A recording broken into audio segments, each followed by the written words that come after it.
This idea of we go on a 6-week sprint, we're going to develop and engineer our product the way we want, and then we're going to do this 2-week cool down. And I'm assuming during these 2 weeks, you're evaluating what you've done or how customers are using it and so on. I know someone's thinking right now, that's not enough time. There's not enough time to figure out what people are doing, what's happening. The most unique about you and your team is the thoughtfulness that goes into your products. I know you said you will think about these in 6-week sprints, but like, you're making decisions in just 2 weeks, right? There's definitely companies that plan for a year, like you said. You know what Oh, I mean? Like yes, they're planning yes. forever, or they're collecting user data. Like, I need to see more, right? You guys sound like you're making intuitive jumps. Give our audience an idea of how much data do I really need? And because you hit on it already, which is people will not provide any data to what they actually want. If you ask them to show you data, it's probably the same as asking them what they want, right? They'll just want to improve Yes, what they're currently doing. right. They don't actually know what they Exactly. need, in the No, they future. don't. And you know what? The data won't tell you either. We are not a data-driven organization in that regard. We are an organization driven on intuition and experience. And those two things are sometimes very hard to quantify, but they allow you to make those kind of leaps that the lack of data keeps many organizations from making. There are a Mhm. lot of organizations who've been enthralled with this sort of Google motto of, do you know what? We have to pick a shade of blue. Let's try 129 different versions of it, and we'll A/B the whole thing to the moon, and we'll pick the one, whatever that does best, right? Which is Right, a right. great way of getting these local optimas, local maximizations that does not consider the entire picture. We have a bunch of features in Basecamp, for example, that are not highly used. If we take one of them, for example, hill charts. So hill chart is this really novel approach we came up to how to both get a broad bird's eye view of progress on the project for the people working on it, but also to communicate it to others. It has this bimodal setup of you have things that are going up the hill, things you're still figuring out, and things that are going down the hill. And you have this way of capturing this fuzzy feeling of where are we with the project, such that you can eliminate all these questions of like, oh, so where are we on that? Well, go look at the hill chart. I think it's an incredibly strong conceptual model. It's something we've actually used a ton at 37 Signals. But it is a bit of a hard sell, but it's an aspirational feature. If we were just looking at usage data and we saw like, oh, well, we can't get 50% of Basecamp users to use hill charts, it's a failure. We should just drop it, right?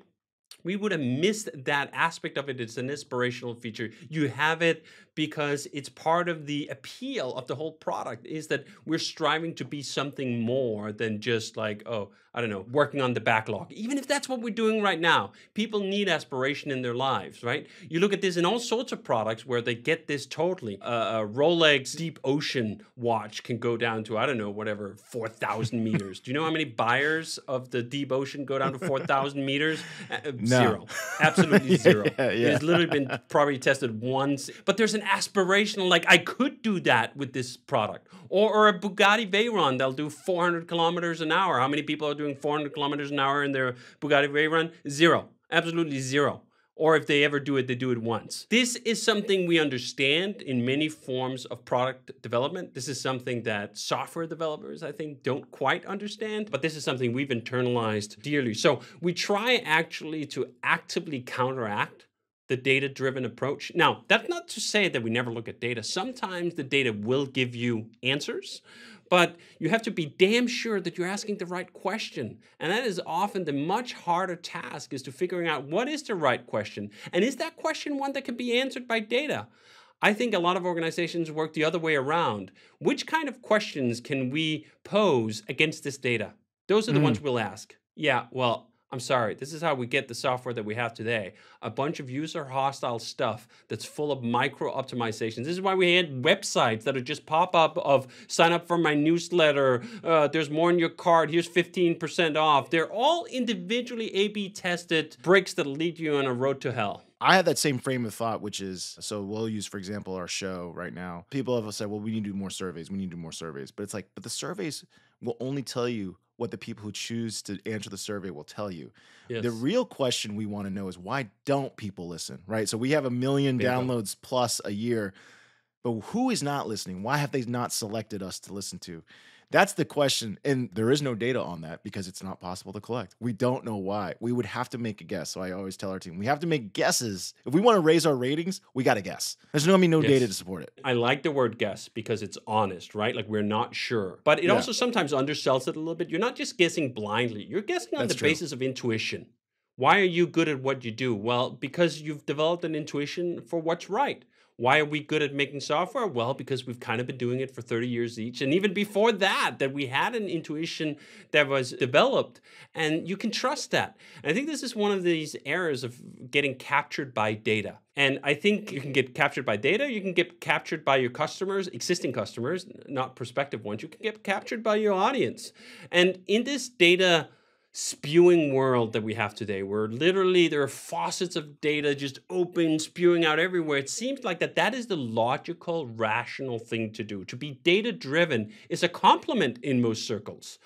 I don't actually think it's a compliment, not as a overarching strategy for how you run product. No, you need to be intuition-driven. That intuition should be informed by some data, some of the time, to some of the questions where that makes sense. I've found that there are fewer of the important questions that can be answered by data. And if you try to push it too hard, then you end up in a bad place. And the problem here is that relying on intuition means relying on someone who's then possibly to blame, which means that it relies on literal courage.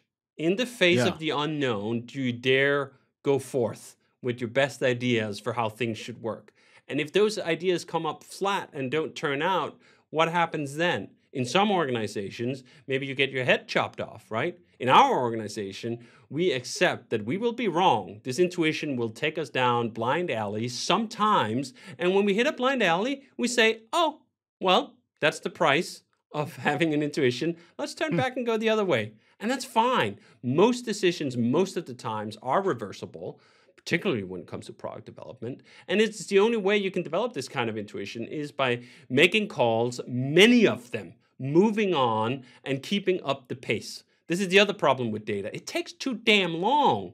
It's expensive to collect the right too. data. It's expensive to collect. It's complicated to actually get right. You really need people who can figure it out. If we had to base every decision we make at 37 Signals on data, we would never make even 1/100th of the decisions that we're making. And we need to be making decisions all the time and moving on, because this is how we can keep the pace. This is how we can deliver features with one designer, one programmer in 6 weeks. So IT Visionaries is powered by Salesforce Platform and Dreamforce 2022. Catch the news and insights coming out of Dreamforce this year for free on salesforce.com/plus. Content will start rolling on September 20th.